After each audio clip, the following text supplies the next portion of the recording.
This is NDTV. And you're watching NDTV Prime. In association with Micromax. Nothing like anything.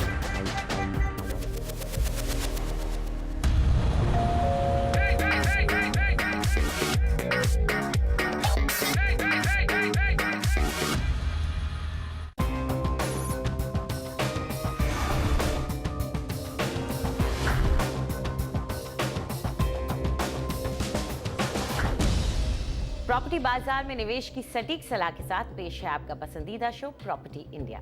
हमारे real estate experts के साथ जानिए कहां आपके बजट में मिल रही है सही प्रॉपर्टी और कहां पर निवेश आपका पैसा कर देगा दुगना। आपके सवालों के जवाबों और रियल एस्टेट की हर बड़ी खबर के साथ मौजूद हैं हम। नमस्कार, मैं हूं अंजलि इस्टवाल। इसके अलावा अगर आप प्रॉपर्टी पर और ज्यादा जानकारी चाहते हैं तो आप हमारी वेबसाइट ndtv.com/property पर जा सकते हैं।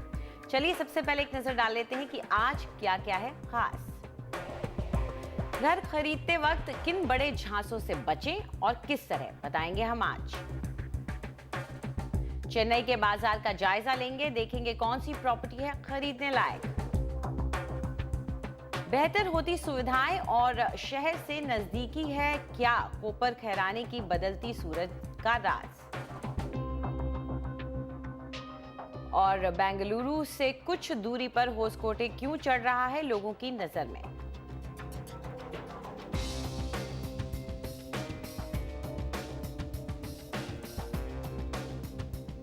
भारत का रियल एस्टेट सेक्टर दिन ब दिन बढ़ता ही जा रहा है, लेकिन उसके साथ ही बढ़ रही है आए दिन किसी न किसी घोटाले और धोखे की खबरें।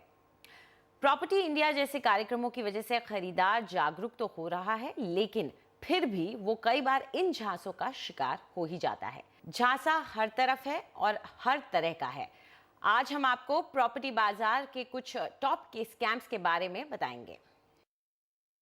तो इन पूरे मुद्दे पर चर्चा करने के लिए और साथ ही हमें ये आगाह करने के लिए कि कौन से हैं ऐसे स्कैम्स जो सबसे ज्यादा रियल एस्टेट में दिखते हैं, हमारे साथ मौजूद हैं वैभव गग्गर, जो कि पार्टनर है गग्गर and associates solicitors and attorneys में।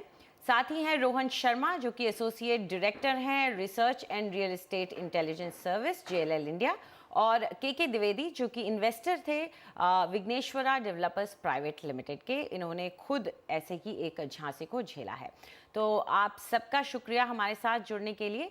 तो शुरुआत करना चाहेंगे हम सबसे पहले हमारे स्कैम नंबर 1 के साथ, यानी कि झूठे वादे। तो झूठे वादे, हर कोई झूठे वादे कर सकता है। आप बड़े से बड़ा नाम लीजिए, एडवर्टाइजिंग जो होती है वो गलत की जाती है और उसके बाद जो वादा उस वक्त आपको किया जाता है वो बाद में सच्चाई में तब्दील नहीं होता। शुरुआत वैभव आपसे करना चाहूंगी। जब इस तरह की बात हम देखते हैं कि पहले कुछ और कहा गया और बाद में जब आपके पास प्रोडक्ट आता है या प्रोडक्ट जब बन के तैयार होने लगता है, उसकी कोई शक्ल रूप सामने आने लगती है, तो वो नहीं होता जिस तरह के वादे आपको एडवर्टाइजमेंट में या ब्रोशर में किए गए थे। क्या इन झूठे वादों के खिलाफ फिलहाल हमारे लॉ में ऐसे कोई प्रावधान हैं कि हम अपने आप को प्रोटेक्ट कर सकें? बिल्कुल प्रावधान है। आपके ये कंज्यूमर फोरम में, कंज्यूमर प्रोटेक्शन एक्ट में है, आपके क्रिमिनल लॉ में, IPC में है। क्योंकि ये धोखाधड़ी का अगर केस बनता है तो 420 का केस बनता है। और अगर आपको बोला जाता है कि हम आपको एक पर्टिकुलर प्रोडक्ट देंगे, उसकी बजाय आपको बिल्कुल डिग्रेडेड प्रोडक्ट या कुछ और दिया जाता है, that is the first instance of fraud. Simply आप अगर देखते हैं, आपको बोलते हैं कि आप पैसे दीजिए मर्सिडीज़ देंगे, उसकी जगह आपको दे दी मारुति, तो आप जो हो धोखाधड़ी का केस ज़रूर दर्ज कर सकते हो। IPC में भी 420 में क्रिमिनल कॉन्स्पिरेसी का भी केस बनता है। प्लस जैसे मैंने बोला, आप कंज्यूमर प्रोटेक्शन एक्ट में भी इसका ज़रूर दावा कर सकते हो और कंज्यूमर फोरम आपके हक में ये होल्ड कर सकता है। लेकिन जिस वक्त ये वादे किए जाते हैं ये बहुत ही लुभावने लगते हैं और ये एक कस्टमर से बेहतर कौन जान सकता है। तो इसी बारे में हम जानने की कोशिश करते हैं। द्विवेदी साहब, जब आपको वादे किए गए थे तो आपको कितने ये लुभावने लगे थे? आप किस तरह से इनमें फंसे थे?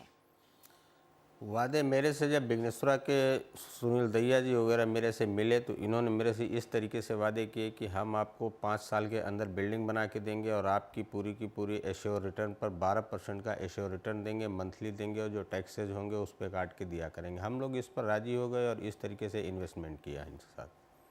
आपसे ये जानना चाहेंगे, क्या आपको उस वक्त आपके पास अगर पैसा था या आपके पास लैंड था, इन्वेस्टमेंट के दूसरे जरिए भी होते हैं, तो यही जरिया क्यों आपने चुना? इन्होंने हमें इस तरीके से इंश्योर किया कि अपने बैंक की कुछ अकाउंट स्टेटमेंटें दिखाई जिसमें कहा कि हमारे कभी भी सिंगल कोई चेक डिसऑनर नहीं हुए हैं और हर साल कंटिन्यूस हम आपको 12% की एश्योर रिटर्न देंगे। उसके बाद जो है 5 साल के अंदर आपकी प्रॉपर्टी मिल जाएगी। तो हम लोगों ने इस चीज़ के लिए सोचा है कि एक हमारी ये इनकम भी मेंटेन रहेगी और 5 साल के बाद हमें प्रॉपर्टी तो मिल ही रही है। इस चीज़ को सोच करके हम लोगों ने इनके साथ इन्वेस्ट किया। जी, चलिए अब बात करते हैं एक और बड़ा मुद्दा, यानी कि एक और झांसा नंबर 2 है शर्तिया मुनाफा। तो शर्तिया मुनाफे की जब बात होती है तो लोग कहते हैं कि हमने ये प्रॉपर्टी खरीदी, हमें बताया गया कि इसमें अश्योर्ड रेंटल रिटर्न मिलेगा या इसमें पक्का मुनाफा होगा, लेकिन बाद में जाकर के ये पूरा जो सीन होता है ये बदल जाता है। रोहन, आपसे जानना चाहेंगे, अश्योर्ड रेंटल रिटर्न का हम लोगों ने ये जो एक फ्रेज सुनना शुरू किया, ये अगर हम 10 साल पहले देखें, 5 साल पहले देखें तो इतना नहीं कॉमन था, लेकिन अब ये अचानक से बहुत हो गया है। बड़ी बड़ी होर्डिंग्स लग जाती हैं, एडवर्टाइजमेंट सबके निकलते हैं और इस बूते पे प्रॉपर्टीज बेची जाती हैं। क्या ये सेफ हैं? देखिए, पहली चीज़ तो ये है कि जब भी आप कोई अश्योर्ड रेंटल रिटर्न या अश्योर्ड रिटर्न स्कीम देखते हैं, आप हमेशा देखेंगे वो कभी भी कोई टॉप डेवलपर ऐसी स्कीम नहीं निकालेगा। दूसरी चीज़, वो कभी भी एक ऐसे प्रोजेक्ट में नहीं होगी जो प्रोजेक्ट बहुत अच्छी लोकेशन में होगा, क्योंकि उसमें ऐसा कुछ मार्केट करने की उसको इस तरह की ज़रूरत नहीं है। जो लोग भूल जाते हैं वो ये चीज़ है कि अश्योर्ड रिटर्न का मतलब ये नहीं है कि आपको बिल्डर ज़िंदगी भर एक रिटर्न देगा। वो रिटर्न आपको सिर्फ प्रॉपर्टी कंप्लीट होने तक मिलती है। जिस दिन प्रॉपर्टी का पोजेशन और कंप्लीशन बिल्डर रिसीव कर लेता है, उस दिन से आपका अश्योर्ड रिटर्न बंद हो जाता है। अगर आप 5 साल का टाइम फ्रेम लेके चलते हैं तो इसमें आपने 12% टर्न पे भी आपने सिर्फ 60% पैसा बनाया, जिसमें आपका प्रिंसिपल भी और आपका इंटरेस्ट भी है। 5 साल बाद आपको प्रॉपर्टी मिल गई, अगर प्रॉपर्टी रेंट पे नहीं चढ़ी तो आपके पास एक ऐसी प्रॉपर्टी रह गई जिसके अगेंस्ट आपकी कोई अब इनकम नहीं होने वाली। दूसरे केसेस में ये देखा गया है कि अश्योर्ड रिटर्न 12% की बात हो रही है, वो जिस प्राइस पे बेचा जा रहा है, 5 साल कंप्लीशन के बाद प्रोजेक्ट ऐसी लोकेशन में है कि वो उस टाइप का रिटर्न जनरेट ही नहीं कर पाता, वो उस रेंटल पे चढ़ता ही नहीं है, तो आपका रिटर्न लिटरली हाफ हो जाता है।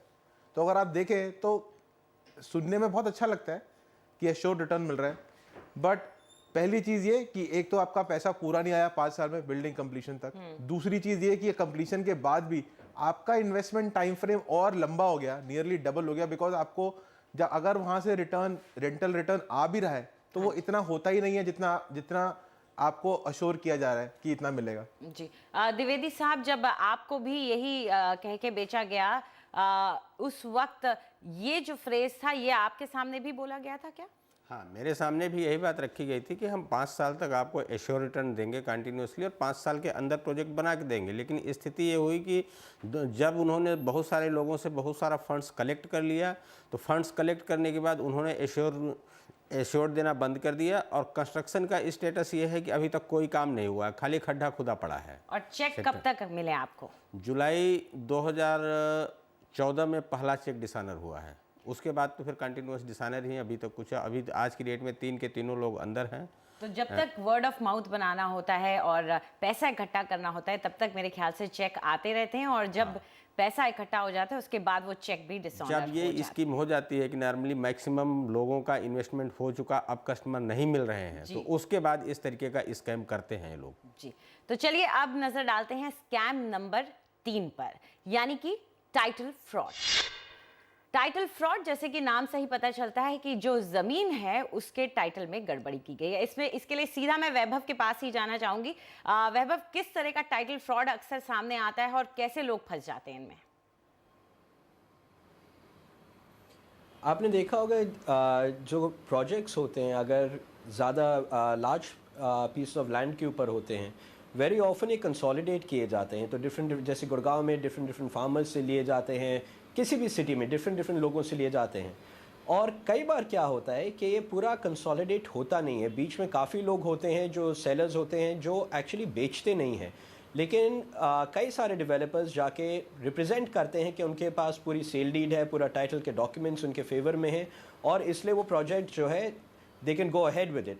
फैक्चुअल रियलिटी ये है कि आपका 100 एकड़ भी है, उसके बीच में अगर कोई है जो जिसका 5 एकड़ ज़मीन है, जिसने अपनी सेल डीड नहीं की है डेवलपर के साथ, तो पूरी ज़मीन जो है वो प्रॉब्लम में आ सकती है, क्योंकि डेवलपर को फिर राइट नहीं होती है कि उसकी ज़मीन पे बिल्ड किया जाए, लेकिन वो रिप्रेजेंट करते हैं कि टाइटल उनका क्लियर है और उसमें आप ड्यू डिलिजेंस करना भी इम्पॉसिबल है कि आप सारे पूरे लैंड का देखें किसका ज़मीन किसका खसरा बेचा गया या नहीं बेचा गया, तो आप रिप्रेजेंटेशन पे जाते हैं डेवलपर के और फंस जाते हैं कई बार। और कल के दिन जो है वो जो लैंड ओनर है जिसने नहीं बेचा वो जाके इंजंक्शन ले सकता है पूरे प्रोजेक्ट के ऊपर अपनी ज़मीन की वजह से, एंड बहुत प्रॉब्लम हो सकती है इसमें। जी बिल्कुल, तो टाइटल की जांच बहुत ज़रूरी है, जिसके लिए आप किसी वकील की मदद लें तो ही सबसे बेहतर होता है, क्योंकि यहाँ रोहन आपसे जानना चाहूँगी कि टाइटल को सही तरीके से जांचना कितना मुश्किल हो जाता है लैंड के मामले में? देखिए, हमारे यहाँ लैंड रिकॉर्ड जो है कोई बहुत ट्रांसपेरेंट तरीके से अवेलेबल नहीं है। आप अथॉरिटी जाएं, आप एक वकील हायर करें, फिर वो पूरा ड्यू डिलिजेंस करते हैं, पूरा टाइटल डीड कहाँ से टाइटल स्टार्ट हुआ, कहाँ से टाइटल कहाँ तक टाइटल आया है, किस पे फाइनली ट्रांसफ़र हुआ है, ये बहुत ही लंबी चेन है। तो जब तक आपके पास कोई एक कोई विशेष लॉयर नहीं है जो इसी चीज़ में एक्सपर्ट है, तब तक आपके लिए खुद तो करना बहुत इम्पॉसिबल है। ठीक है, बड़ी कंपनियों के पास फंड्स होते हैं तो वो आराम से कर पाते हैं, स्मॉलर इन्वेस्टर्स के लिए थोड़ा डिफिकल्ट काम है।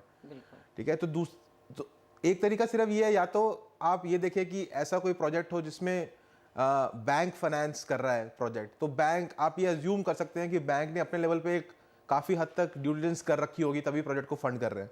तो थोड़ा सा आपको प्रोटेक्शन वहाँ पर मिल सकता है। अदरवाइज बेस्ट ऑप्शन तो यही है कि आप एक वकील के थ्रू जाएं और अपना टाइटल ड्यू डिलिजेंस जितना बेहतर कर सके उतना कराएं। जी, जो बड़ा प्लॉट ले रहे हैं, जो ज़्यादा पैसा लगा रहे हैं, उनके लिए तो ज़रूरी हो जाएगा इंडिपेंडेंटली ही करना, लेकिन जैसा कि रोहन बता रहे हैं, अगर बैंक से फाइनेंस मिल रहा है तो अक्सर बैंक इन चीज़ों की जांच करते ही है।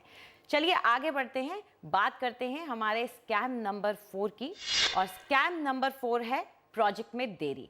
अब देरी जानबूझ के की गई या हो गई, ये कई बार इसका सवाल उठता है, लेकिन कई बार ऐसा भी हो सकता है कि अपना प्रोजेक्ट बेचने के चक्कर में जानबूझ करके देरी की जाए।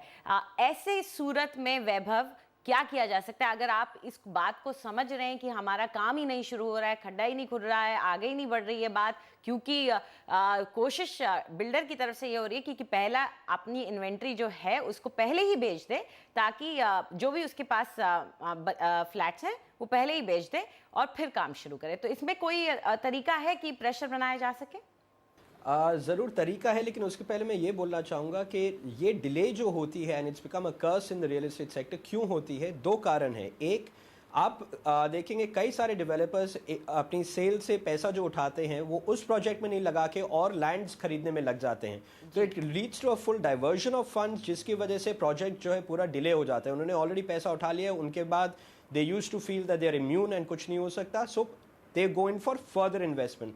सेकेंड इज के a lot of developers play के over a period of time FAR जो है बढ़ जाएगा, तो उन्होंने एक प्रोजेक्ट बेचा से 2 FAR पे और कंस्ट्रक्शन नहीं शुरू की, प्लान्स वगैरह नहीं सैंक्शन कराए, 2-3 साल बाद वो FAR बढ़वा लेते हैं and they get that extra benefit, तो उनके फ़ायदेमंद हो जाता है प्रोजेक्ट को डिले करना। ये मुद्दा समझना बहुत ज़रूरी है अथॉरिटीज़ को कि ये डिलिबरेट एक्शन है, इट इज़ नॉट कि ये इनकेपेबिलिटी है।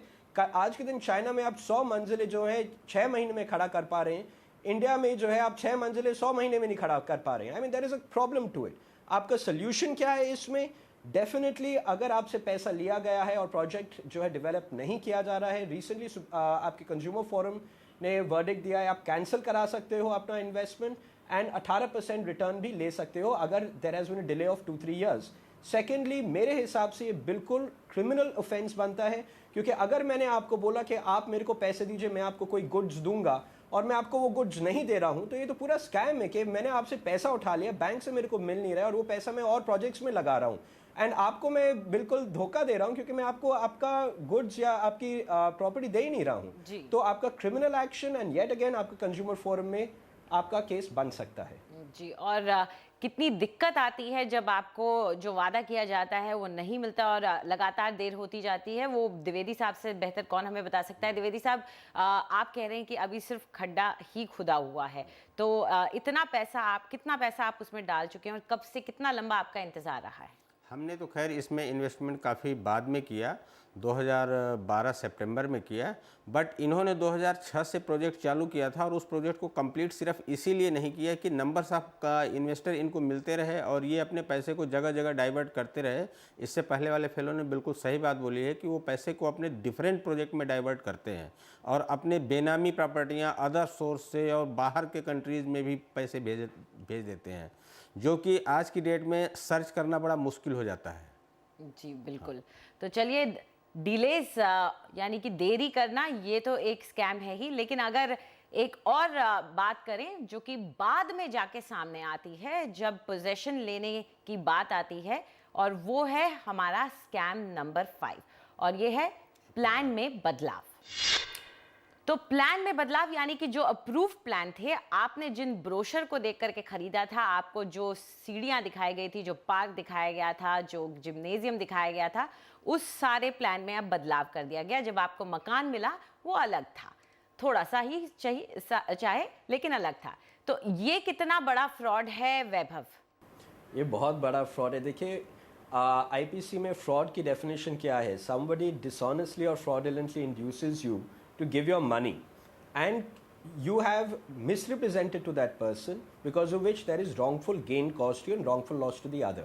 That is what you call 420. अगर आपको मैं बोल रहा हूँ कि मैं आपको एक पर्टिकुलर प्रोडक्ट देता हूँ जिसके साथ एक फ्लैट देता हूँ जिसमें स्विमिंग पूल होगा, क्लब होगा, एक्सेट्रा एक्सेट्रा, 100 लोग वो प्रॉपर्टी पे ऑक्यूपाई करेंगे, एंड जब मैं आपको एक्चुअली पोजेशन दे रहा हूँ 100 लोग की जगह 150 लोग वहीं पे होंगे, सेम अमेनिटीज़ होंगी, बल्कि सेम अमेनिटी से भी कम होगा, आपका लाइफस्टाइल पूरा चेंज हो जाएगा। तो जो चीज़ के लिए मैं पहले 1 करोड़ रुपए देने के लिए तैयार था, जो अब मेरे को मिल रहा है, एक्चुअली मैं शायद उसके लिए 50 लाख भी नहीं देता, लेकिन मेरा पूरा पैसा उन्होंने उठा लिया है, आर्बिट्रेरली चेंज कर दिए सारे प्लान्स, मेरी ओनरशिप जो है अंडर द लैंड वो डिवाइड कर दी है।